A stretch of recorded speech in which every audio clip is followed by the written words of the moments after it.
დღეს მინდა გაგიზიაროთ უფლის სიტყვაზე, რფასებო და ვილაპარაკო ორ საკითხზე. იმიტომ რომ ბიბლია ლაპარაკობს ამ საკითხებზე და ჩვენ ხშირად გვსმენია სიტყვა ასეთი ღმერთის წინაშე სიარული, უმციკლოება და მინდა დღეს აი ამ ორ საკითხზე ვილაპარაკო. ვისაუბროთ, ცოტა ჩაუღრმავდეთ ჩვენ აი ამ სიტყვებს და ჩაუღრმავდეთ ასევე ყოველი ჩვენთაგანი ჩვენს ცხოვრებას თუ რამდენად დავდივართ მის წინაშე.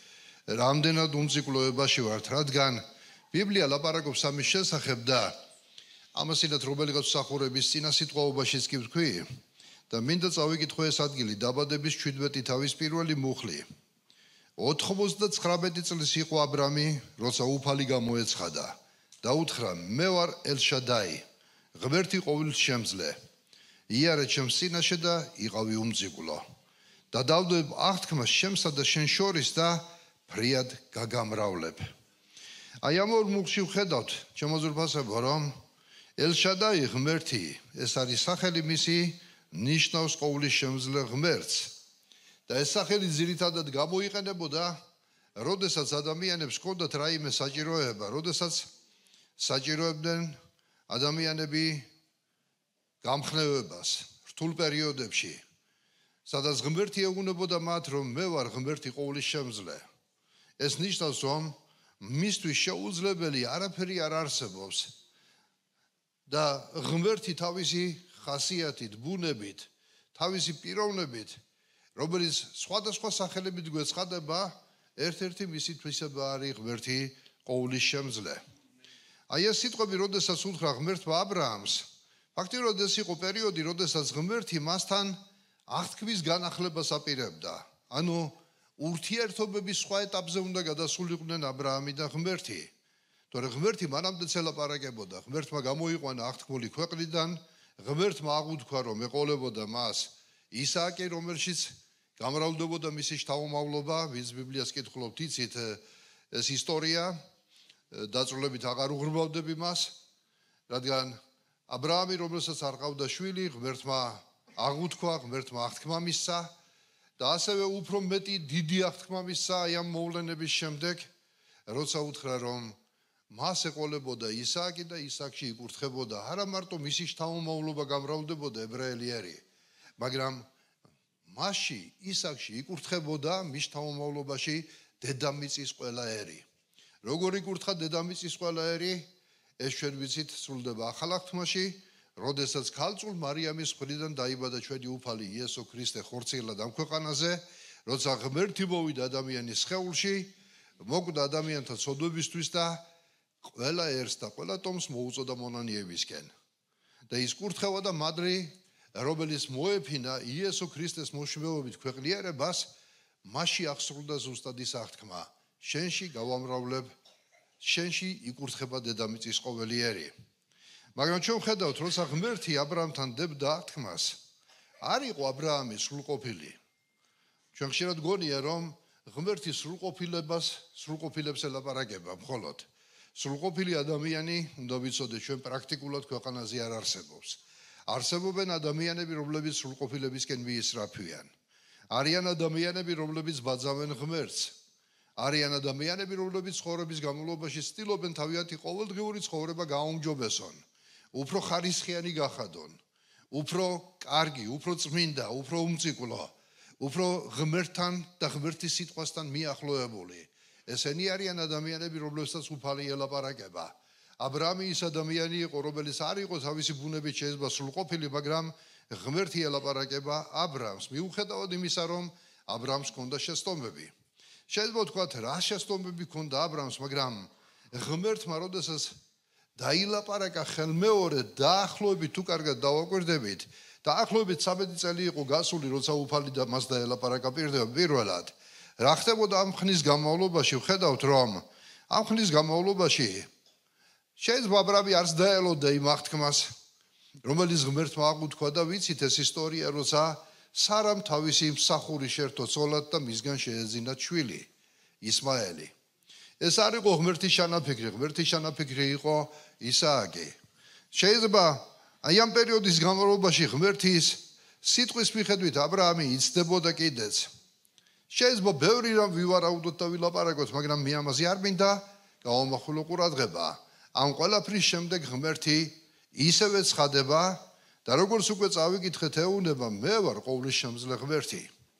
ჩვენ უნდა ვიცოდეთ ერთი რამ ჩვენ ცხოვრებაში ხშირად ჩვენ რაღაცას ვაჩქარებთ, რაღაცა გვინდა, რაღაცა მიზანი დავისახეთ ჩვენ და ხშირად გვინდა რომ ჩვენი მიზნები, ჩვენი საქმეები განვახორციელოთ არა ღმერთის ნებით და ღმერთის დანიშნულების მიხედვით, მაგრამ ჩვენი ძალებით ვიბრძვით. ჩვენი ძალებით გვინდა მივახციოთ, ჩვენი ძალებით გვინდა კარიერა, ჩვენი ძალებით გვინდა დაოჯახება, ჩვენი ძალებით გვინდა ძალიან ბევრი რამ შეიძლება ვთქვათ და ხშირად ადამიანებს აი ამ თავიანთ სერიოზულ გადაწყვეტილებებში ავიწყდებათ რომ არის ღმერთი ყოვლისშემძლე, რომელიც იმზირება ზეციდან, რომელმაც იცის ყოველი ჩვენთაგანი ცხოვრება და ყოველი ჩვენთაგანი ცხოვრებაზე ღმერთს თავისი გეგმა გააჩნია.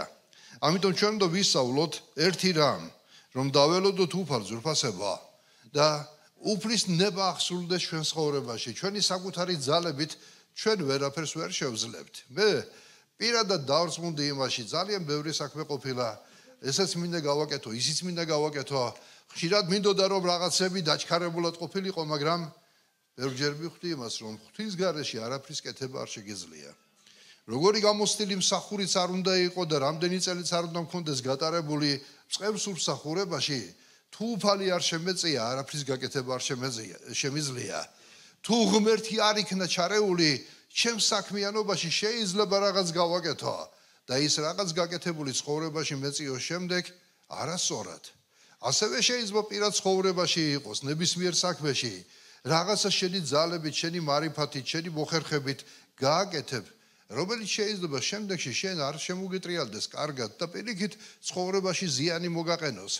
ამიტომ მოდი შემოძვრფასებო, დავანებოთ ცხოვრებაში თავი, რომ ჩვენ საკუთარ მარიფათზე ვიყოთ დამოკიდებული, ჩვენ საკუთარ რაღაცებზე, მაგრამ მოდი რასაც ვაკეთებთ, მივანდოთ ყველაფერი ღმერთს, რომ ღმერთის მადლითა და წყალობით განვითარდეს ეს ყველაფერი.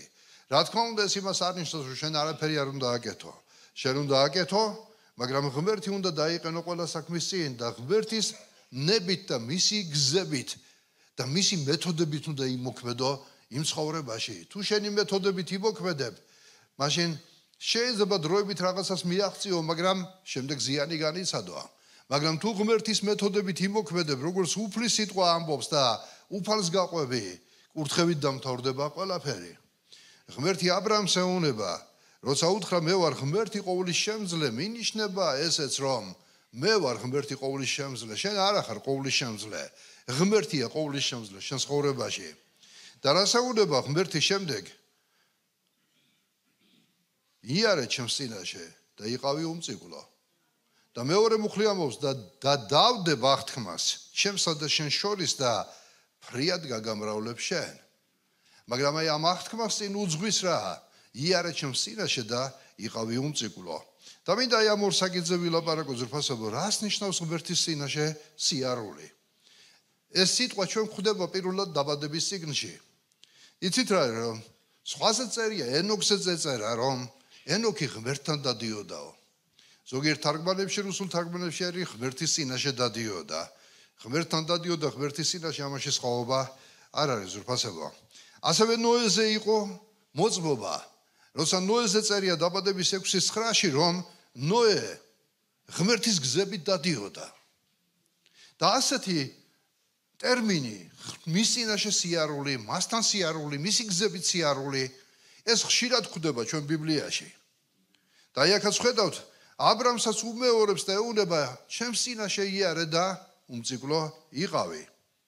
ჩვენ ვხედავთ შემოძვრფასებო, ეს არის ასეთი სიტყვა გამონათქვამი ნახმარი ბიბლიაში ძალიან ხშირად და ალბათ ჩვენ ხვდებით რომ სიარული, მისი გზებით სიარული ეს გამოთქმები, მის წინაშე სიარული, მასთან სიარული, მე მგონი ხვდებით აქ ფიზიკური გადაადგილება არ იგულისხმება.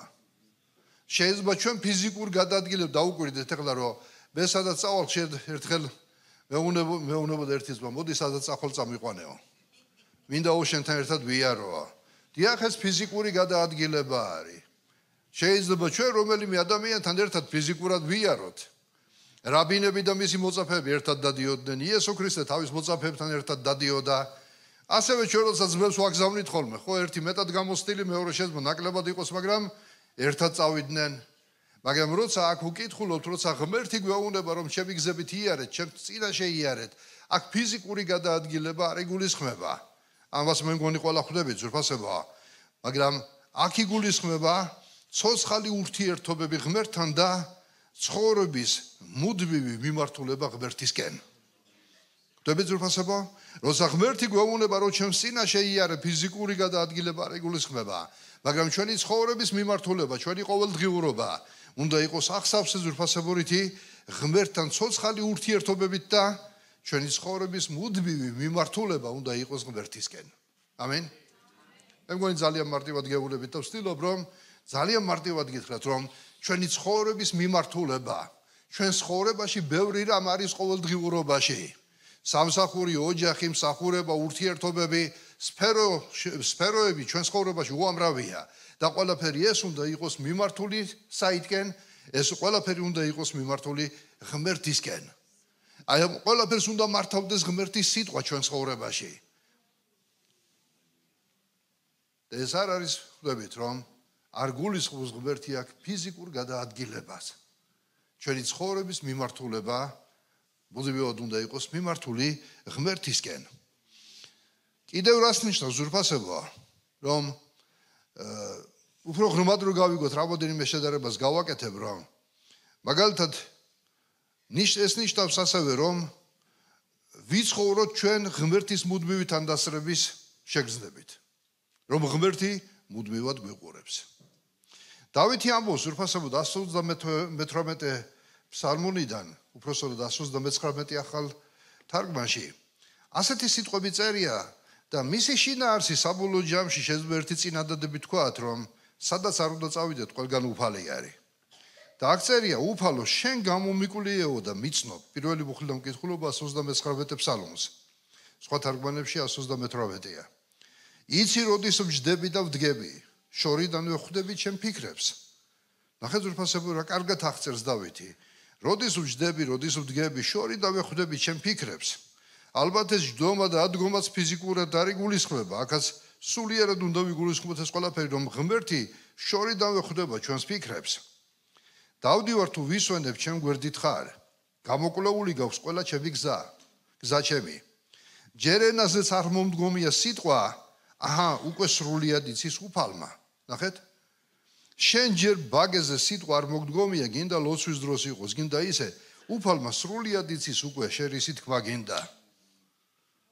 ჩვენ ხშირად ხო გვახასიათებს, იცი რა, მე ამის თქმა არ მინდოდა, მე ამას არ ვგულისხმობდი, თავის მართლება რო გვინდა ხოლმე. იცი უფალმა ზუსტად იცის, რისი თქმაც გინდოდა და რასაც გულისხმობდი.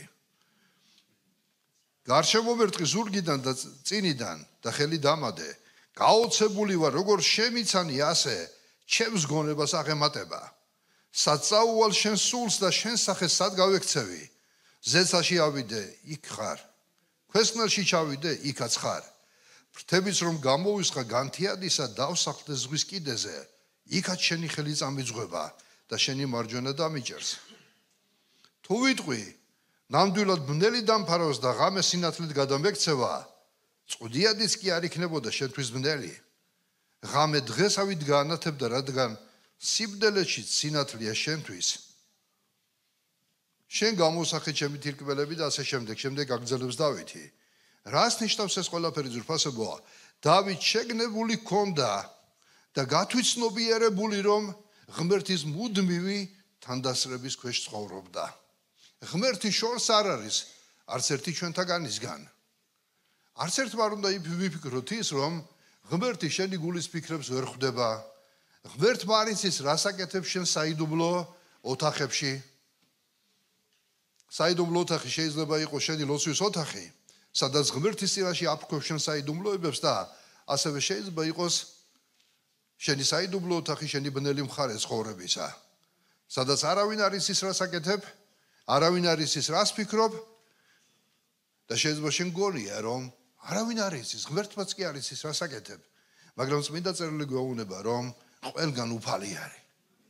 ვერსად ვერ წაუხვალ მის სულს. რას ფიქრობ, რას ჭამ, რას აკეთებ ზურფასებო? ხანდახან იციან ხოლმე ისეთმა ორგანოებმა, სახელმწიფო უშიშროებამ და რაღაცა როცა პიროვნება აინტერესებდა რა. რას ჭამს, რას სვავს, რა ზომატუფლიაცვია და ასე შემდეგ. ყველა ცხოვრებისეული ისეთი წრულვანები აქვს გამოკლეული, შეიძლება გაუკვირდეს ადამიანს. ამიტომაც შვენი უფალი. მას მეთოდები არ ჭირდება. მას ის ყველაფერს ხედავს. მან ზუსტად იცის ზურფასებო, ჩვენ ცხოვრებაში ყველაფერი, ამიტომ ღმერთის წინაშე სიარულის ერთ-ერთი მხარე არის ზურფასებო, რომ სადაც არ უნდა წახვიდე, ყველგან ის არის. როგორც დავითი ამბობს, აი ამ ცნობიერებაში უნდა იცხოვრო, რომ ღმერთია ყველგან. როცა ფიქრობ არასწორს, ღმერთია იქ. როცა არასწორს აკეთებ, ღმერთია იქ. როცა სწორს ფიქრობ, იქ არის ღმერთი. როცა არასწორს აკეთებ, როცა სწორს აკეთებ, მაინც იქ არის ღმერთი. ანუ ღმერთს ვერაფერს ვერ გამოაპარებ. და აი ამ მუდმივით თან დასწრებით, რომ ღმერთია ცოცხალი, აი ამით უნდა იცხოვროს ადამიანმა. ეს ისიც რა არის, აი მაგალითი ავიღოთ ასეთი, რომ ამან არ უნდა დაგთურგუნოს. მაგალითად ავიღოთ მშობელი, რომელიც ყოველთვის შვილის გვერდით არის. ხო არის ასაგია რა. და ბავშვი ყოველთვის ეხლა ბავშვს რო ხედავთ, მშობლების გარეშე ვერ ხედავთ, ხო ასე არის. სადაც ბავშვია, იქ მშობელია. სადაც ბავშვი ტრიალებს, იქ მშობლის მეთვალყურეობის ქვეშ არის. და ბავშვებს ეს არ ათრგუნავთ. ბავშვი პირიქით აი ამ დროს ზურფასებოა გრძნობს მშობლის მხარდაჭერას. დაცული არის. მაგრამ ამავე დროს რას გრძნობს? იმას გრძნობს, რომ რაღაც ისი არ უნდა გააკეთოს, იმიტომ რომ ისი მშობელი იქ არის. აი ეს შეგნება, ეს შეგრძნება არის ზურფასებო. მახსოვს ერთხელ მეოთხე სართულზე ვცხოვრობ, ვიდექი და დაბლა ვაკვირდებოდი ბავშვებს. ერთ-ერთი ჩემი ბიჭი ცუღლდია, ცელქი ილია. ჯოხი უჭირავს ხელში, ბავშვები თამაშობენ და ვიცი ახლა რაც უნდა მოხდეს, მაგრამ ცოტა ხანი ვაცადე. მეთქი აბა ერთი რას გააკეთებ, ზევიდან უყურე და ხელი რო აწია ჯოხით რომ უნდა ჩაერტყა და ზევიდან დაუძახე. ილია, აუ ხედა ბავშვი ჩამოწია ჯოხი. მშობლისთან დასწრება. იცოდა რომ მე კი არ მითხარი, არ ჩაერტყა მეთქი, უბრალოდ დაუძახე და მიხვდა, რომ არ უნდა ჩაერტყა. რა არის შემოძრფასება ჩვენ ცხოვრებაში ბევრი რაღაცა არის, რომ ღმერთისთან დასწრებაში ვცხოვრობთ და აი ეს ღმერთისთან დასწრება ჩვენ გვიცავს ძალიან ბევრი რაღაცისგან.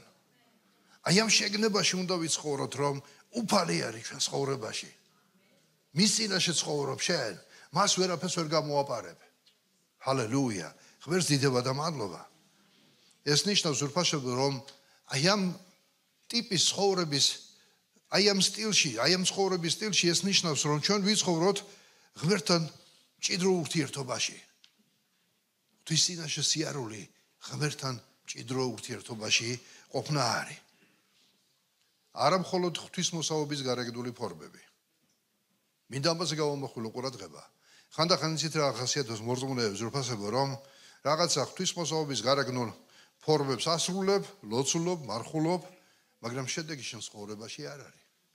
ფარისევლები ბევრს მარხულობდნენ, მაგრამ იესო მომხილა, იმიტომ რომ მათ გარეგნული ღვთისმოსავური ფორმები ჰქონდათ. შეიძლება ვთქვათ, რომ ფარისევლები რა ღვთის წინაშე არ დადიოდნენ, მაგრამ უყურეთ რას აკეთებდნენ? კვირაში სამჯერ მარხულობთ. მარხვის დროს რას აკეთებდნენ? გარეგნულად იღებდნენ ფორმებს, რომ ნამარხულები არიან. ლოცულობდნენ ისინი ქუჩებში და ხალხის დასანახავად. შეიძლება რაღაცა რელიგიურ საკითხებს ასრულებდე. მაგრამ ეს არ არის ღვთის წინაშე სიარული. ლოცვაც კარგია, მარხვაც კარგია, მაგრამ ვის წინაშე აკეთებ ამას? მარტო გარეგნული ფორმა, რომ ეკლესიაში დადიხარ, რომ მსახური ქვია, ან ასე შემდეგ, ხო, ბევრი რამ შეიძლება ვთქვათ, ეს არ არის ზურფასებო, ინდულგენცია. რომ შენ რაღაცას აკეთებ და სამაგერო რაღაცა სხვა შეგიძლია შემდეგ გააკეთო იქ სადღაც ბნელო თახში. შენ უნდა იყო რეალურად ისეთი როგორიც ხარ. ეს არ არის გარეგნული ღვთისმოსაობის ფორმა მარტო. გარეგნულად შეიძლება ბევრი რამე აკეთოს ადამიანმა. მე მახსოვს ერთხელ ერთ-ერთი და მეუნებოდა თავის ოჯახის წევრზე, ესეთი არაფერი გამიგიაო. 1 საათი ლოცულობს, მე ადგება და გვეშხუბებაო. კი ვიცინეთ ახლა მაშინ, მაგრამ მართლა ესე იყო, შეეძლო ელოცა. მაგრამ ერთ საათის მერე როგორი ადგა ადამიანი? ადგა ამაყი ერთ საათი, ვილოცე აბა შენ რატო არ ილოცე? შენ ხორციელი ხარ, ბესულიერი ვარ და ასე შემდეგ, ხო? როცა არსებობს ასეთი რაღაც, ახლა ეს შეიძლება გვეციდება, მაგრამ ეს შინაგანი მდგომარეობა არის. და უნდა გვესმოდეს ღმერთის წინაშე სიარული, ეს არ არის ზურფასებო გარეგნული ფორმა მარტო. ისეთ ერთი ადგილი არის მიქას მე-6 თავიდან მინდა წავიკითხო. არ ნიშნავს ღმერთისთან სიარული მარტო წესების დაცვას. მე არ ვამბობ, რომ კარგი წესები არ უნდა დავიცვათ, სწორედ გამიგეთ. მაგრამ ეს არ არის მარტო წესების დაცვა, მხოლოდ გარეგნული ღვთისმოსაობა. იმიტომ რომ მარტო ეკლესიაში ყოფნა. შეიძლება მოდიხარ ეკლესიაში და ეს ყოფნა შენ გაკმაყოფილებს აქ. აი დღეს მოხვედი კვირას. არიან ასეთი კატეგორია ხალხის, რომ აი ეს წმინდა ამისთვის. კვირას უნდა მოვიდეს კრებაზე. მაგრამ არ დაგავიწყდეს, რომ ყოველი დღე წმინდაა. არ დაგავიწყდეს, რომ აქედან გასული უნდა ავლენდე გარეგნულად ღვთისმოსაობის ფორმებს. ოჯახში ყველგან სადაც იმყოფები შენ. მარტო კვირა დღე საკვარისი არ არის. კვირა დღის მორწმუნეებიც აკვავს ბევრი. მოდიან დაიკმაყოფილა თავისი რელიგიური გზნობა, გავიდა აქედან უკვე ეჩვევიან ამას, რომ კვირას ხო კრებაზე ვიყავი, მსახურებაზე ვიყავი. გამოვიდა და ამით კმაყოფილია უკვე. გონია რომ მთელი ვალი მოიხადა უკვე. მაგრამ სადახარ 6 დღე? 6 დღე რას აკეთებ? იმ 6 დღის განმავლობაში რას აკეთებ უფლისთვის? თუ ისე ცხოვრობ, როგორც შენ გინდა. თუ ისე ცხოვრობ, თითქოს უპატრონო ხარ. როგორც შენ გინდა. იმ 6 დღის განმავლობაში რითი სუნთქავ? სუნთქავ თქო არა იმით, რითის დღეს სუნთქავ აქ. იმ 6 დღის განმავლობაში თუ ფიქრობ, რაში გამოადგე უფალს. მარტო კვირა დღის მორწმუნე ხო არ უნდა ვიყოთ. რაღაცაში უნდა გამოადგე უფალს. რაღაც უნდა აკეთო უფლის წინაშე. და პირველი რაც არის შენ ცხოვრებაში, შენ პირად ცხოვრებაში, შენ ირგვლივ, ყველგან მორწმუნე უნდა იყო. შენ არ უნდა იგმობოდეს ღმერთის სახელი. შენი შემყური ადამიანები თუ ცხადად არ აღაპყრობენ ხელებს და არ განადიდებენ უფალს, გულში მაინც უნდა ფიქრობდნენ, აი, მორწმუნე ადამიანი. მაგალითი უნდა იყო მორწმუნე ადამიანისა. მიხა წინასწარმეტყველი ამბობდა, მე-6 თავის, მე-6 მერვე მუხს კითხულობ. რით წავსდგე უფლის წინაშე? კითხვა სვავს, მიქა წინასწარმეტყველი, რით წავსდგე უფლის წინაშე და ვეთაყვანო მაღალ ღმერთს? გიფიქრიეთ ამაზე? რითი უნდა წარსდგე დღეს?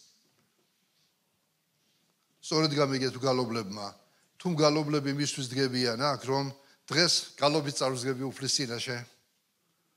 ვიღაც ფიქრობს, მე ჩემი შესაძლებლობით წარსდგები უფლის წინაშე. ქადაგებელი ფიქრობს, რომ მე ქადაგებით წარსდგები უფლის წინაშე. და ასე შემდეგ. ეს არ არის საკვარისი. ნახეთ რას ამბობს უფალი. მიქა წინასწარმეტყველმა ჩამონათვალი გააკეთა, რაც იმ დროის ღვთისმსახურების წესდებებში ითვლებოდა ძალიან ძვირფას შესაწირად და ამბობს, რით წავდგე უფლის წინაშე და ვეთაყვანო მაღალ ღმერთს, ყოვლად დასაწველებით, ერთწლიანი ხბორებით ხომ არ მივიახლო. განაეამება უფალს 1000-ობით ვერძი, თუნდაც ზეთის 10,000 ნაკადული. ჩემი პირშო ხომ არ მივცე, ჩემი დანაშაულისთვის. ამაზე უმაღლესი შესაწირავი გაგიგია თქვენ? და მიქა ამბობს ამას. ნაყოფი ჩემი მუცლისა, ჩემი სულის შეწოდებისთვის, რასაც წარმართებიც აკეთებდნენ. მაგრამ ნახეთ, მერვე მუხლი რას ამბობს. განგიცხადა შენ ადამიანო, რა არის კეთილი და რას მოითხოვს უფალი. სალაბავას წავიკითხა, როგორ გონია თქვენ, მარტო მიქას ელაპარაკება ამას? ჩვენ გვეხება ეხლა ეს მუხლი თუ არ გვეხება? გვეხება. ზოგადად ეს ძველ აღთქმაში წერია. რას ადამიანებს არ მოსწონთ, ეს ძველ აღთქმაში წერია. შემოძრფასებო, ძველი აღთქმაც ღმერთის სიტყვა იყო და ახალი აღთქმაც ღმერთის სიტყვა არის. უბრალოდ არის ძველ აღთქმაში რაღაცა წესდებები, შესაწირავები, რაც იესო ქრისტეს შემდეგ საჭირო აღარ არის. მაგრამ მორალი, ზნეობა, სულიერი შეგონება და დარიგება არ შეცვლილა უფლისა, უფალი წმინდაა. აი ძველ აღთქმაში ეუბნება უმციკლო იყავიო. თუ ახალ აღთქმაში აღარ მოგეთხოვება უმციკლოება. თუ ახალ აღთქმაში ისეთ მადლის ქვეშ ცხოვრობ, რომ რაც არ უნდა გააკეთო, ღმერთი მაინც მოგიტევებს. არ მოტყუდე. ეს სიტყვა დღეს ჩვენს გვეხება. იმიტომ რომ მთელი წერილი ღვთისმსულიერი ამბობს მოციქული პავლე. დანახეთ შემდეგში რას ამბობს. განგიცხადა შენ ადამიანო, რა არის კეთილი და რას მოითხოვ შენგან უფალი. დანახეთ, მხოლოდ სამართლიან მოქმედებას დაიმახსოვრეთ, სამართლიანი მოქმედება. იყავი სამართლიანი ყველა შენს მოქმედებაში. იყავი მართალი ყველა შენს მოქმედებაში. შეიძლება მთელი ქვეყანა შენ წინაშე ტყუოდეს, მაგრამ შენ მოიქეცი სამართლიანად. ისიც ასეთი გამოთქმა არის ხოლმე, შენ არასწორი ადამიანი ხარო. როდის ეუბნებიან ხოლმე მას, როცა არასწორად იქცევა, არასამართლიანად იქცევა. ღმერთის შვილებს ჩვენ არ გუმართებს არასამართლიანად მოქცევა. ჩვენ სამართლიანები უნდა ვიყოთ. სიმართლის კანონებით უნდა ცხოვრობდეთ. იყავი მართალი შენსი გულში, ღვთის წინაშე პირველ რიგში და ადამიანთა წინაშე. უმართლოდ არავის არ მოექცე. უსამართლოდ არავის არ მოექცე შენს გარშემო. იმიტომ რომ ღმერთს უნდა სამართლიანი მოქმედება. იყავი სამართლიანი. უსამართლობა მეფის ტახტს ანგრევს. უსამართლობა დრო გადის და სისტემებს ამხობს. მაგრამ სამართლიანი ქმედება ყოველთვის ძლიერია. იყავი მართალი.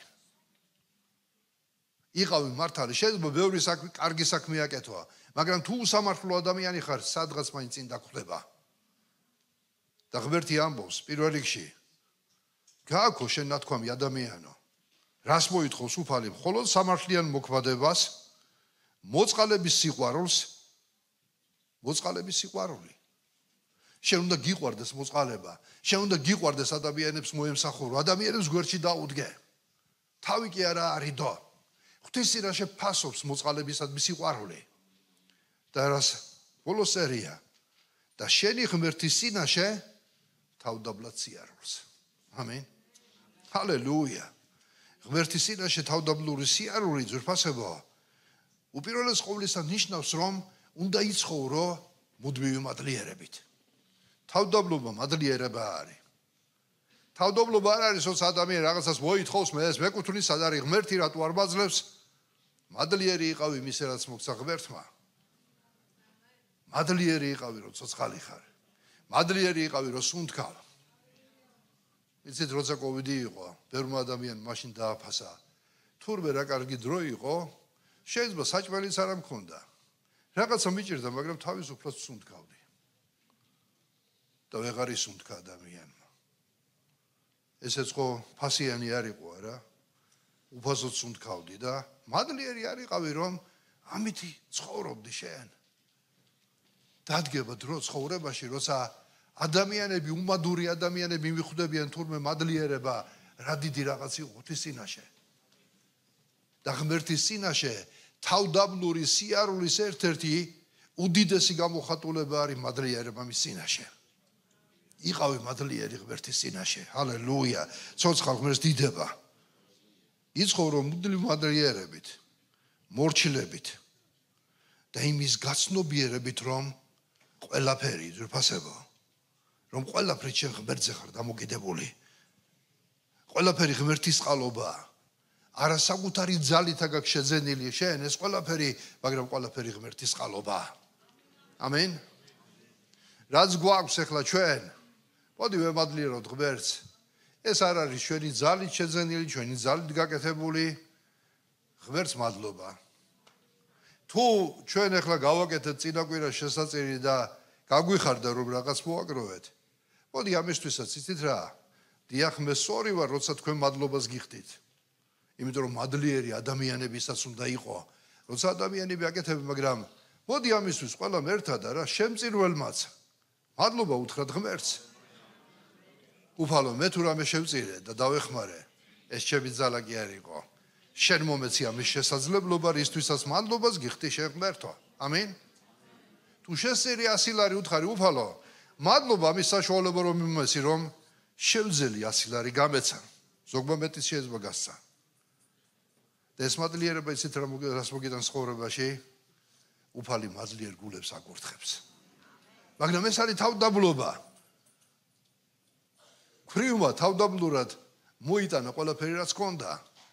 დიდრების ბევრნი იყვნენ და სიამაყიდებდნენ იქ ფულს. აუ რამდენი შევწირე. მაგრამ ღმერთი გულს უყურებდა. მადლიერება თუ რაღაცის საშუალება მოგცა ღმერთმა რომ გააკეთო, მადლიერე ღმერთს. თუმე დღეს მაგ იმის საშუალება რომ ჯანმრთელად ვიდგე ამ კათედრასთან, მადლობა ღმერთს. იმიტომ რომ ღმერთის ხელშია ყველაფერი. მადლიერე უფალს ყველა სიკეთისთვის, რაც ჩემთვის არის ცხოვრებაში, მადლიერება ღვთის წინაშე თავდაბლობის ერთ-ერთი გამოხატულება არის. ამენ. ყველაფერი ღმერთის წყალობაა და არა საკუთარი ძალა. უფრო მარტივად რო ვთქვა ძვირფასებო, ღვთის წინაშე თავდაბლურად სიარული ნიშნავს ნდობით სიარული, მორჩილებით სიარული და მის მიმართ გულწრფელი დამოკიდებულება. და ყველაფერი რასაც ვაკეთებ ჩვენ ცხოვრებაში, ყველაფერი უნდა მთავრდებოდეს ისევ ღმერთის დიდებით და ღმერთის განდიდებით ჩვენ ცხოვრებაში. ეს არის ღვთის წინაშე თავდაბლურად სიარული და არა გაამაყებული ადამიანი. ასეთი იყო იგავში წერია. ერთმა ადამიანმა თქვა, როცა კარგი მოსავალი მოვიდა, დავანგრევ ამ ბეღლებს, გავაფართოებ ჩემ ბიზნესს, ამას გავაკეთებ, მერე დავждები და მოვისვენებ. უგუნურო არ იცი შენ სულს როდის წაიღებს უფალი. ამიტომ ყოველთვის ყველაფერზე მადლიერე ღმერთს. იაკობიც კი ამბობს, როცა რომელიმე თქვენთაგანი იტყვის, თქვას ასე, თუ უფლის ნება იქნება, წავალ ამან ქალაქში ვივაჭრებ, მოვიგებ რაღაცას, ღმერთის საქმიანობას კი აკრძალავს. მე მგონი უფალი გირეკავთ, იმდენი ტელეფონები ახმაურდა აქ. რამე ნიშანს ხوارღებულობთ, რომ მესიჯები ხوار მიიღეთ მორჩილებაზე, თავდაბლობაზე. ოხ, და.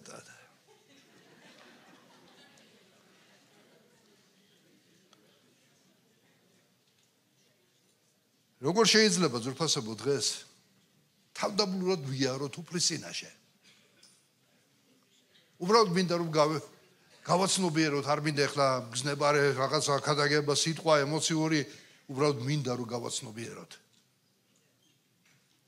დღეს როგორ ვიაროთ ჩვენ თავდაბლურად ღმერთის წინაშე? ჩვენი მარტივი რაღაც მინდა გითხრათ და კარგად დაიმახსოვრეთ.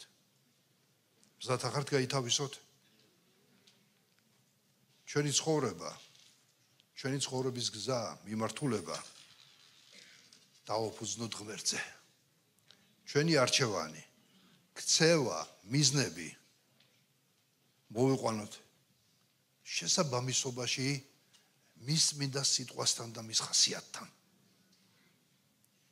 შენი არჩევანი, რასაც ირჩევ ნებისმიერ საქმეში. პირველი კითხვა, შეესაბამება თუ არა ღმერთის ხასიათს და მიზნებას, მის სიტყვას. ეს თავდაბლური დამოკიდებულებაა. მე ვენდობი ღმერთის სიტყვას და მინდა ჩემ ცხოვრებაში ყოველთვის კითხვა დავსვა. მაგალითად ვაკეთებ ამას. ღმერთის სიტყვას შეესაბამება? რას ამბობს უფლის სიტყვა? და ბევრს ხო საერთოდ უფლის სიტყვა დავიწყებული აქვს, როცა გადაწყვეტილებას ღებულობენ. გადაწყვეტილებებს ადამიანები ხშირად ღებულობენ. რაც შეესაბამება მის კომფორტს, მის ეგოს, მის ცხოვრებას, მის ყოველდღიურობას, სულ არ აინტერესებს, რას ამბობს ღმერთი. მოქმედებს, აკეთებს, ხან აქვს წარმატება, ხან არ აქვს წარმატება. თუ წარმატება გაამაყდა, მე ვარ და ჩემი მარჯვენა. მაგრამ არიან ადამიანები, რომლებიც თავის ცხოვრების გზაზე როცა აკეთებენ არჩევანს აკეთებენ იმ კითხვით, შეესაბამება ჩემი არჩევანი ღმერთის სიტყვას და მის ხასიათს თუ არა. თუ ღმერთის სიტყვა ეწინააღმდეგება და ღმერთის ხასიათის შესაბამისად არ არის ჩემი გადაწყვეტილება და არჩევანი მე მასე უარს ვამბობ. არა. ვისწავლოთ არასთქმა. უთხარი არა, ხშირად იმას, რაც ღმერთის ნებით არ არის შენ ცხოვრებაში. მის წინაშე თავდაბლურად სიარული ეს არის.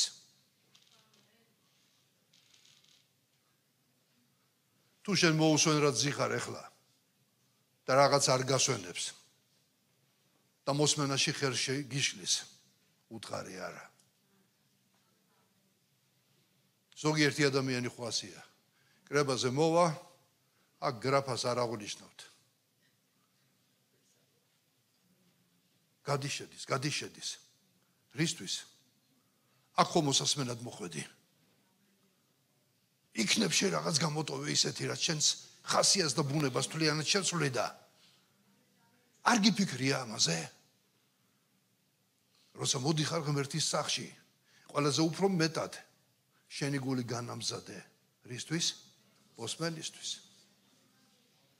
ყველა მსახური, როცა მოდიხართ ეკლესიაში, ქადაგებლიდან დაწყებული, არ აქვს მნიშვნელობა რა მსახურებას ასრულებ დღეს აქ, ყველაზე უფრო მეტად შენი გული განამზადე მოსმენისთვის. იმიტომ რომ უფალია მოლაპარაკე. უფალი იმსახურებს. მე რაც არ უნდა გავაკეთო აქ, ყველაზე დიდი რასაც უფალი იტყვის. როგორც არ უნდა იმღერო, ეს კარგია, მაგრამ უფალი რას იტყვის? ღმერთის სიტყვა არის მნიშვნელოვანი. ღმერთის სიტყვა იყოს მნიშვნელოვანი შენ ცხოვრებაში. დანარჩენი ყველაფერი მოიცდის. მაგრამ ღმერთის სიტყვა არის პირველ რიგში და დღეს თუ გინდა ღმერთის წინაშე სიარული, პრაქტიკული ნაბიჯი ეს არის. ყოველი შენი არჩევნის დროს შენი ქცევა, მიზნები მოიყვანე მის სიტყვასთან შესაბამისობაში. არა მარტო არჩევანი, შენი ქცევაც რაც არის. შენი ქცევაც უნდა მოიყვანო მის სიტყვასთან შესაბამისობაში. შენი სიტყვა, შენი ხასიათი, შენი ბუნება მოიყვანე მის სიტყვაში შესაბამისობაში. მე ასეთი ვარ და არ მინდა შეცვლა. როგორ გაკურთხო რომ რაც არ გინდა ღმერთმა ნუ მოგცეს მეთქი. ეს კურთხევა არ იქნება. მე არ მინდა შეცვლა. შენს გულში უნდა იყოს ყურველი, გამუდმებით იცვლებოდე ღმერთის სიტყვის მიხედვით. ღმერთის სიტყვას უნდა მისცე უფლება წაგიკითხოს შენ. ჩვენ ვკითხულობთ ღმერთის სიტყვას, მაგრამ ხანდახან ღმერთის სიტყვას უნდა მივიცეთ უფლება წაგვიკითხოს ჩვენ და დაგვანახოს საკუთარი თავი. და შენი საკუთარი თავი მოიყვანე ღმერთის სიტყვასთან შესაბამისობაში. მაგრამ ადამიანები მოდიან, შეცვლა არ უნდათ.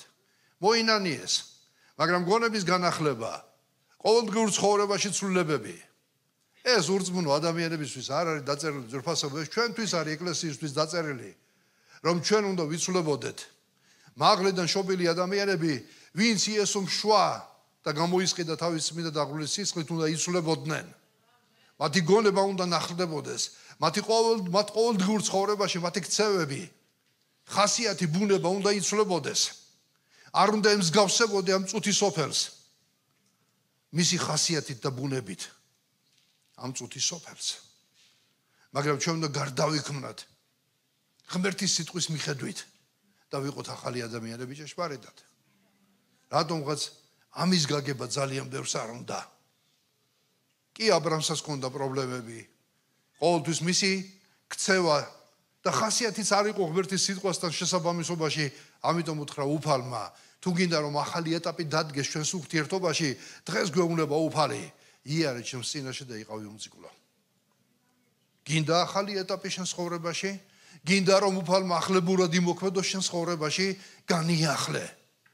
ჩვენ ხანდახან გვჭირდება შეჩერება, გადაფასება ყველაფრისა და გაგრძელება წმინდა ცხოვრებისა. ეს პროცესი არის განუყოფელი ჩვენი ცხოვრების ძვირფასება. ყოველდღიურად ძვირფასება მინდა გითხრათ, რომ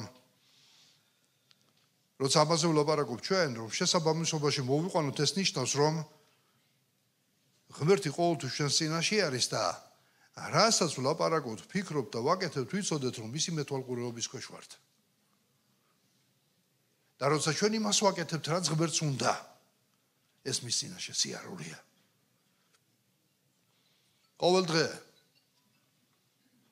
დღე, როცა ამას ვამბობ, რა თქმა უნდა, დროს ვერ დაგიდგენთ. შეძლების დაგვარად. მაგრამ საკუთარ თავს მოთხოვე. იკითხე ბიბლია და ილოცე. მორწმუნე ბიბლიის გარეშე ვერ იქნები. მორწმუნე მარტო ქადაგებების იმედად ვერ იქნები. ქადაგება გეხმარება, მაგრამ შენ უნდა გქონდეს პირადი დრო, როცა გადაშლი ბიბლიას და წაიკითხავ. როცა ილოცებ. ყოველდღიური ლოცვა და ბიბლიის კითხვა. მე ხლა არ მინდა ხელისაწევით დამიდასტუროთ, მაგრამ რამდენი ამ დარბაზში ისეთი, ვინც ბოლოს წინა კვირას ილოცა. არ აწიოთ ხელი. მე ტყუილ არ ავსო ამ კითხვას. აი კვირას ილოცე, წახვედით ახლა მეორე კვირა მოვიდა და აქ ერთად ვლოცულობთ. ასეთებიც არიან. ბიბლია არ წაგიკითხია, უკვე რამდენი ხანია. არ გადაგიშლია. როგორ სუნთქავს სულიერად საერთოდ. ჩვენ გვჭირდება ძვირფასებო, რომ ჩვენი სული და გონება გავხსნათ ღმერთისთვის. და ბიბლია და ლოცვა ზუსტად ეს კარები არის, რომელიც უნდა გაიხსნა ჩვენ სინაშე. ლოცვის დროს ჩვენ ველაპარაკებით ღმერთს, როცა ბიბლიას ვკითხულობთ, ღმერთი გველაპარაკება ჩვენ. დაიმახსოვრე ეს. გადაწყვეტილებების მიღების დროს მე პრაქტიკულ რაღაცას ვგელაპარაკებით ახლა. დასვი კითხვა, როცა გადაწყვეტილებას ღებულობ, ეს უყვარს ღმერთს. აი რაც შენ უნდა გააკეთო ახლა, ეს უნდა ღმერთს რომ გააკეთო? დასვი კითხვა. და თუ შენ წრფელი ხარ, პასუხს მიიღებ. არჩევანი ყოველთვის გააკეთე ღმერთის შეხედულებით. მესმის რომ ყოველთვის ადვილი არ არის. რამდენჯერ მქონია, აი მორწმუნეებთან როცა მაქვს საუბარი, როგორ ვაწყდები, იცით, აი ამ ბოლო დროს უფრო ხშირად ვაწყდები, რომ ადამიანს როცა უნები რომ უფლის სიტყვა ამას ამბობს. კი, ძმაო, საწავა წერია, გეთანხმები, მაგრამ და უნდა რომ ამიხსნას მერე მთელი ახსნა განმარტება, თუ რატო ღებულობს ამ გადაწყვეტილებას, მნიშვნელობა არ აქვს. მნიშვნელობა აღარ აქვს, თუ ღმერთს არ უნდა ეს. შენ სხვა კუთხით უნდა წარმართო უკვე შენი ცხოვრება. შენ უნდა იმაზე იფიქრო, ის პრობლემები როგორ აღმოფხრა. რომ გაითავისო ღმერთის სიტყვა. ბრძენი ადამიანი ასე იქცევა. გაიგებს ღვთისნებას, იცის რომ ბიბლია ამას ლაპარაკობს, ხედავს რომ ყველაფერი სიტუაცია მის ცხოვრებაში ამის საწინააღმდეგოდ არის, მაგრამ კი არ ნებდება. გეგმა ზომიერად რჩევას მიიღებს, მწყებსთან მივა, მსახურებთან დაიხმარს ვიღაცას, კონსულტაციას გაივლის და ალაგებს ნელ-ნელა ამ ცხოვრებას, ამ საკითხს. ნელ-ნელა ალაგებს და მიდის ბოლოს მიზნამდე და შედეგამდე. ღვთის სიტყვას არ გადაუხვია. ასე ხდება, როცა ოჯახი ინგრევა, ასე ხდება ურთიერთობებში, როცა კრიზისი არის, ყველაფერს აქვს თავის წამალი. ოღონდ შენ დაემორჩილე უფალს. ამინ. ასევე კარგია ზურფასებო სინდისის ყოველდღიური შემოწმება. თვით გამოკვლევა დადიხარ ჭეშმარიტებაში თუ არა. სინდისი ეს ღმერთისგან ბოძებული საჩუქარი არის. სულიწმინდაც რო არ კარდახოვდეს. აი ავიღოთ ადამიანები, ურწმუნო ადამიანებიც ხო არიან. სინდისი ქეჯნის.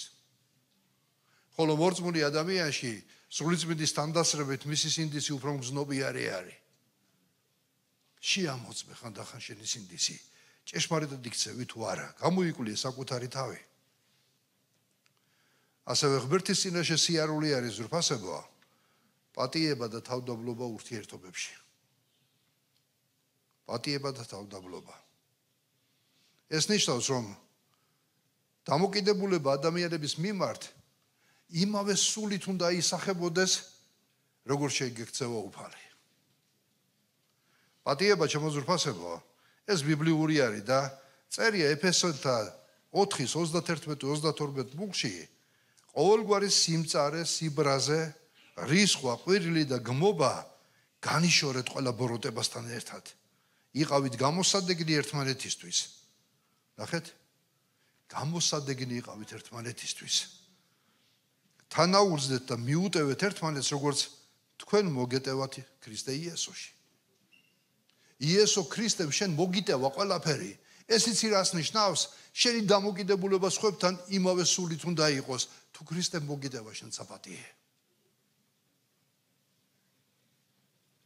პატიება შემოძრფასებო, ფილიპელთა მიმართაც წერია 2:3-5 მუხლები.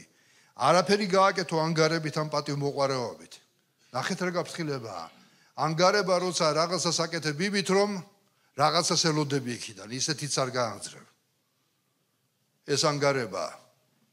და ბიბლია ამბობს არ გააკეთო ანგარებით, ან პატივმოყვარეობით, რომ შენს განსადიდებლად გააკეთო, შენ გამოჩნდე. პატივმოყვარეობა ხო ერთ-ერთი ისეთი თვისება არის დაკომპლექსებული ადამიანებისთვის, რომლებსაც არასრულფასოვნების კომპლექსი აქვთ, რომ გამოჩნდნენ, დიდები იყვნენ, ადამიანებმა ადიდონ, ღმერთმა განგადიდო შენ ნუ ეძებ შენ საკუთარ დიდებას. ნუ ეძებ პატივმოყვარეობას. ოღონდ ვიღაცამ შეგაქოს და დაიკმაყოფილე შენი პატივმოყვარეობა. და ადამიანები მხოლოდ ხო იმას ეძებენ დღეს, კატეგორია ადამიანებისა, ვიღაცამ შეაქოს, ვიღაცამ მის პოსტს ლაიქი დაუსვას, ვიღაცამ კარგი კომენტარი გაუკეთოს, ვიღაცამ პირადად შეაქოს პატივმოყვარეობა. არაფერი გააკეთო, ბიბლია ამბობს, არც ანგარებით, არც პატივმოყვარეობით. ნახეთ, პირდაპირ ურტყავს ჩვენს ძველ ბუნებას ეს სიტყვები. მაგრამ ნახეთ, არამედ თავდაბლობით, საკუთარ თავზე მეტად შერაცხეთ ერთმანეთი, თვითოული მარტო თავის თავზე კი ნუ იზრუნებს, არამედ სხვებზე და იზრახვები იქონიეთ თქვენში, როგორც ქრისტე იესოს აქვს. ნახეთ, რა ტკბილი და კარგი მუხლებია, თუ შენ სწავლა გინდა და ყოველ დღე ბიბლია გიდევს წინ, ნახეთ რა კარგად გველაპარაკება.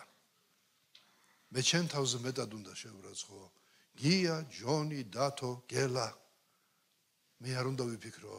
მე ვარ ახლა ამათი დირექტორი და უფროსი. რაც მსახურება მაქვს, კი ბატონო, მაგრამ ჩემი ძმები ყველაში უფლისწული არის. შენს თავზე მეტად შერაცხე. ქრისტეს სისხლით გამოსყიდული ადამიანები, აპატიე. პატიება არ არის მარტო გზნობა, პატიება არჩევანია. ხანდახან არის ხოლმე რომ ვერ პატიობ ძმაო. რას ქვია ვერ პატიობ? პატიება ეს არჩევანია. შენ აირჩიე. ეს გადაწყვეტილება არის. შენს გულში არ დაიჭირო ეს. როცა შენ არ პატიობ და გადაწყვეტილებას არ გებო, გულში გიჭირავს ეს. აპატიე. პატიება არ არის ძვირფასებო ის, რომ მაშინვე ჩაგეხუტება გულში და შენ ჩაეხუტები, მაგრამ პატიება არჩევანია, უბრალოდ რომ არ გადაუხადო სამაგერო დამთავრდა, გაუშვი. ნუღარი ფიქრებ მასზე. თავდალობა ადამიანთა წინაშე აღიარეს შენს თავზე მეტად. დაიმდაბლე თავი. ეს არის ძვირფასებო თვისებები, რომელსაც უფალი აფასებს. და კიდევ ერთი რამე რაც უნდა ვიცოდეთ, ღმერთის ხასიათი აირეკლეს სხვა ადამიანებთან ურთიერთობაში. რას ნიშნავს ეს შემოძვირფასება? ღმერთი გვასწავლის, რომ ჩვენ მისი მსგავსები უნდა ვიყოთ. ჩვენი ყოველდღიური ურთიერთობა მნიშვნელოვანი საკითხი არის. მე ღმერთის ხასიათი აი თქვენთან ურთიერთობაში კი არ უნდა ვირეკლო მარტო. როცა დამთავრდება კრება და შემხვდებით და გაგიღიმოთ და ასე შემდეგ, ხო? კი, ყველას მოგეწონებათ. მე ღმერთის ხასიათი უნდა ვირეკლო ოჯახში. ღმერთის ხასიათი უნდა ვირეკლო სამსახურში, სანათესავოში, ურთიერთობებში, ყველა ადამიანთან. არ იცხოვრო ორბაგი ცხოვრებით არასდროს. თუ პრობლემა გაქვს ოჯახში, ნუ დადებ კარგი ფოტოებს, რომ თითქოს ბედნიერები ხართ და არაფერი თქვენ შორის პრობლემა არ არის. თუ პრობლემაა, მიდი ეკლესიის წყებსთან, მიდი მსახურთან, პრობლემას ნუ დაფარავ, გამოამზეურე და ნუ ითამაშებ გარეთ როლს. არ უნდა ვითამაშო მეწმინდა ხუცესის როლი და ასე შემდეგ, ყველაფერს ვიფასებო. ღვთის წინაშე თავისი ფასი აქვს. სხვა ადამიანებთან ურთიერთობა ღმერთის ხასიათი იყოს შენს მეუღლესთან არეკლელი, შენ ქმართან, შენ ცოლთან, შენ შვილებთან. განა ყოველთვის ხასიათზე ხარ ყველაფრისა, მაგრამ არ გაქვს შენ უფლება შენი ხასიათის გამო ადამიანებს სუდად მოექცე. არ გაქვს შენ ამის უფლება. შენი ხასიათი შენში დაიტანჯე, შინაგანად, სხვას ნუ ღარ დატანჯავ. მაგრამ ღმერთი გვაძლევს გამოსავალს. ამენ. ვერს დიდება და მადლობა. ჰალელუია.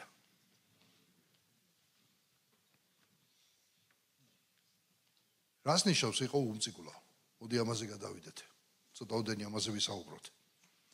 სიტყვა უმწიკვლო ბიბლიური მნიშვნელობით ნიშნავს ღმერთის წინაშე პატიოსანი, გულწრფელი და სულიერად თლიანი და მორალურად უტყუარი ადამიანი, როდესაც ხარ. იარე ჩემს წინაშე და იყავი უმწიკვლო. ებრაული სიტყვა ძვირფასებო, უმწიკვლო, რომელიც არის გამოყენებული ამ ადგილზე, თავისი განმარტებით ნიშნავს შემდეგ რაღაცას. თლიანი, დაუზიანებელი, უნაკლო, გულწრფელი, ერთგული, უმანკო. თლიანობა ნიშნავს, რომ შენს გულში არაფერი არ არის გაყოფილი. ისრაელზე ეწერა, როცა კურთხევები იყო ისრაელში, მათი გული გაიყო. ორ გულები გახდნენ. თლიანი გულის ადამიანი უნდა იყო. ნახევარი ნახევარზე არ გამოვა, უფლისკენაც და ქვეყნიერებისკენაც. ოჯახისკენაც და სანახევრო ცხვისკენაც. არ შეიძლება რაღაცაში გაყოფილი გული კონდეს, თლიანი გული უნდა კონდეს. დაუზიანებელი ადამიანი უნდა იყო. უნაკლოს როცა ვამბობ, ჩემო ძვირფასებო, უნაკლო შეიძლება არ არსებობს, მაგრამ უმანკო იყავი. ესწრაფე სრულყოფილებისაკენ. უნდა კონდეს წმინდა და გამჭვირვალე ცხოვრება. უმწიკვლო ადამიანი არ არის ის ადამიანი, კარგად გამიგეთ. ვინც არასრულს არ აცდება, ვისაც შეცდომა არ მოსვლია. მე როცა უმწიკლოზე ვლაპარაკობ, არ გულისხმობ ამას და არც ბიბლია არ გულისხმობს ამას, მაგრამ უმწიკლოები არიან ადამიანები, რომლებიც არ ფარავენ თავიანთ ცოდვებს. დაფარული ცოდვები არ გააჩნიათ ამ ადამიანებს. მარტო გარეგნულად მართლები არ არიან. როცა უმწიკლოებაზე ვლაპარაკობთ, არ ვლაპარაკობთ უნაკლოებაზე, მაგრამ უმწიკლო ადამიანები გამჭვირვალე ცხოვრებით ცხოვრობენ. არაფერი დაფარული დამალული მათ ცხოვრებაში არ არის. მე სახურებისთვის ამაქვს ერთი თემა, რომელიც ჯერ არ გავგვივლია, მაგრამ ბოლო დროს ვფიქრობდი, არც აქ იქნება უადგილო, რომ ერთი მომენტი გაგიზიაროთ. გამჭვირვალეობა. იყავი გამჭვირვალე ყველაფერში.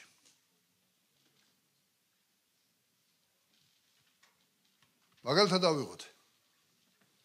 ოჯახში. ჩემი ტელეფონის პაროლი ის ყველა.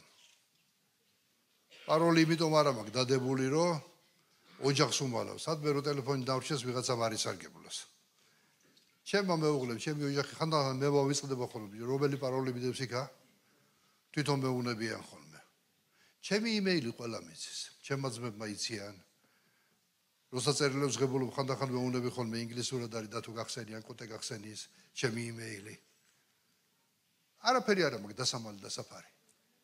ცოლ-ქმარს რა უნდა გქონდეს ერთმანეთში დასაფარი?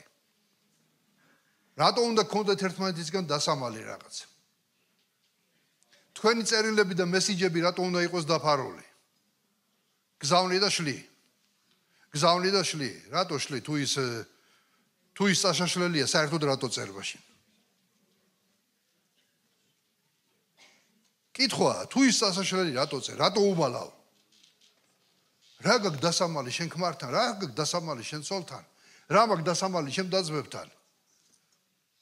სახური კაციც კი თუ იმას მივწერ მესიჯს, მე იმას არ წავშლი, წასაშლელი არაფერი არ არის. და როცა იმას წაიკითხავს, ჩემი ცოლი, ჩემი თანამსახური ძმა, არაფერი მაშ ისეთი არ უნდა იყოს, რომ ეჭვის საბაბიც კი გაუჩნდეთ მათ. ეს რაღაცა გადაკრული მესიჯი არის. დაფარული რაღაცა არის. არ მივწერ მე ჩემ დას, რა კარგად გამოიყურები, რა ლამაზი ხარ. და ასე შემდეგ. უამრავი რაღაცა არის. ან უსარგებლო მესიჯები, ბიბლიას არ კითხულობ, მაგრამ დღე-დღე შეგიძლია წერო რაღაცეები. უგზავნო ადამიანებს და გაერთო ამით. შემოძრფასებო, უმწიკლოება გამჭვირვალეობაც არის. გამჭვირვალე უნდა იყო. ეშმაკმა არაფერი არ უნდა იპოვოს შენ ცხოვრებაში. ეშმაკმა არაფერი არ უნდა იპოვოს სოხლის ურთიერთობაში. აბსოლუტურად არაფერი ძრფასებო. ამიტომ იყავი გამჭვირვალე ადამიანი. ნუ იქნები რაღაცა ისეთი, აი ადამიანს რო შეხედა და ვერ გაიგებ რა უნდა. ერთს ამბობს, მეორეს ფიქრობს, მესამეს აკეთებს. იყავი გამჭვირვალე ადამიანი. იცით რამდენი ოჯახი დაინგრა ამის გამო, ჩემს გარშემო რო ხედავ, დაიწყო უბრალო მესიჯობიდან.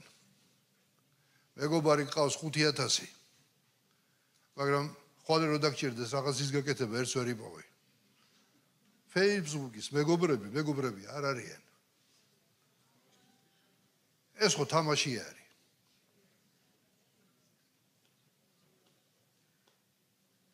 ეს მეგობრობა არ არის. მეგობრობა სხვა რაღაცა არის. მეგობრობა პირადი ურთიერთობაა. ადამიანები რო შეხვდებით თვალებში ჩავხედოთ ერთმანეთს და ერთად ცხოვრობთ. ეს არის მეგობრობა. და იქ უფრო მეტ დროს ხარჯავ. ვიღაცების, რაღაცები გაფილტრული თან ინფორმაციები. სად დაინახავ ბიბლიაში, ის Facebook-ში. ადამიანები გამოდიან და თავიანთ პრობლემებზე, ნუ იმას არ გულისხმობ, ვიღაცას რო უჭირს და ანგარის გიდებს, რომ ფული ჩაურიცხო. ისიც საკითხავია, გამოსაკვლევი. მაგრამ ძალიან იშვიათად თუ დაინახავ ადამიანები თავიანთ დეპრესიებზე ლაპარაკობდნენ. ადამიანები ყოველთვის გამოდიან, გახარებულები, წარმატებული, გალაღებულები სურათებს დებენ, მერე მეორე ვისაც იმის საშუალება არ აქვს, წავიდეს საფრანგეთში, წავიდეს მაგალითად სადღაც სხვაგან, თავისთვის დაჩაგრულად გრძნობს თავს. მოდი შემარა საფრანგეთიდან ჩამოვა, ვალი კონდეს გადასახდელი ვიღაცას. ამით ნუ იცხოვრებთ. ეს არ არის ცოცხალი ურთიერთობები. ცოცხალი ურთიერთობები და რომ გაიხალისო ცხოვრება, რა უნდა გყავდეს მეგობრები გვერდში, გამჭვირვალე მეგობრები, ურთიერთობებში წმინდა, სუფთა. და იცი ბიბლია გვაძლევს ამის მიმართულებას და საშუალებას, რომ რელიგიურად ჩაბნელებული და წესებით დამძიმბებული კი არა, შევქვნათ ეკლესიაში ლაღი, სიყვარულით, გამსჭვალული ერთმანეთის მიმართ საზოგადოება, სადაც ადამიანები კარგად იგრძნობენ თავს ერთმანეთთან.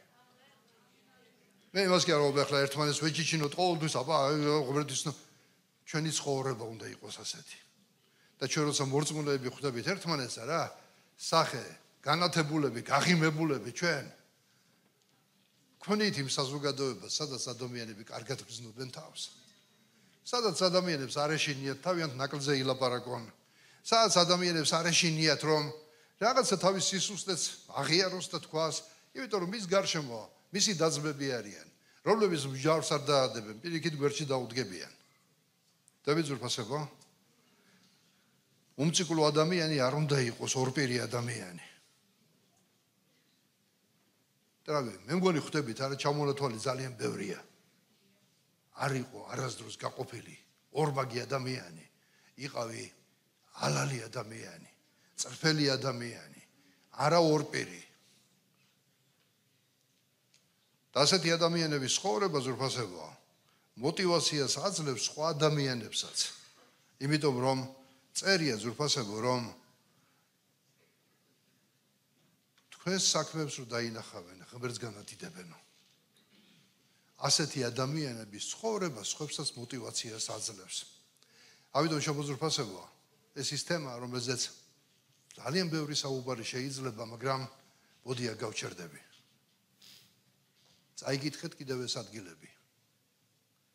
ღმერთი მოგვიწოდებს დღეს ჩვენ. თუ შენ გინდა რომ ღმერთთან ურთიერთობის ახალ ეტაპზე გადახვიდე, როგორც ღმერთი იმ აღთქმის დადების შემდეგ 13 წლის შემდეგ დაელაპარაკა აბრაამს და უთხრა: იარე ჩემს წინაშე და იყავი უმციკლო და მე შემდეგ გადადის აღთქმაზე. აღთქმას წესი შემოაქვს ჩვენ ცხოვრებაში. წესი ჩვენ მარტო აღთქმები გვინდა, მაგრამ აღთქმას წესი შემოაქვს.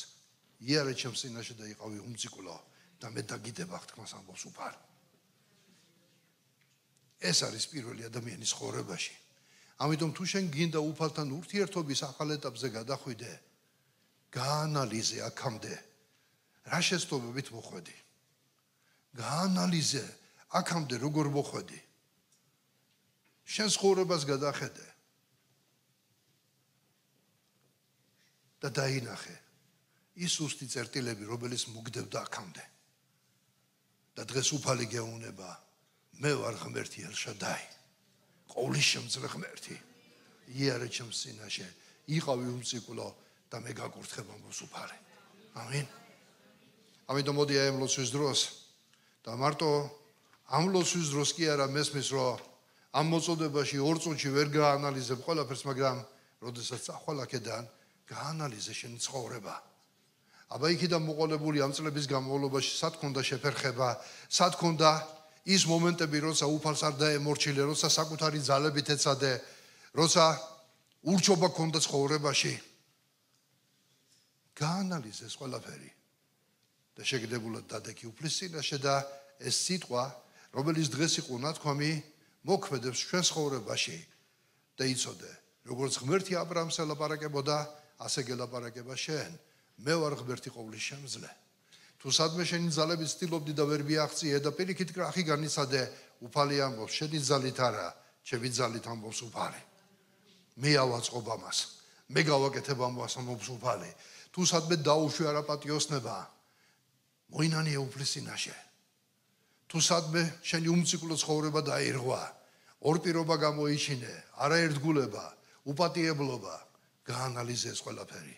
და ეს ყველაფერი მოიტანე იესო ქრისტეს ჯვართან. და იესო ქრისტე დღეს გაგანთავისუფლებს. და როცა შეიგნებ შენს ლოცვებში, შენს ცხოვრებაში, გაგანთავისუფლებს ყველა ამ ვორკილისგან. იმიტომ რომ ის ამბობს, მე ვარ ღმერთი ელშადაი, ყოვლისშემძლე. იარე ჩემს წინაშე, იყავი უმძიკვლო და მე გაკურთხებ. აღთქმას წესი შემოაქვს ჩვენ ცხოვრებაში და ეს არის სახარებისეული სრულყოფილება. ამინ.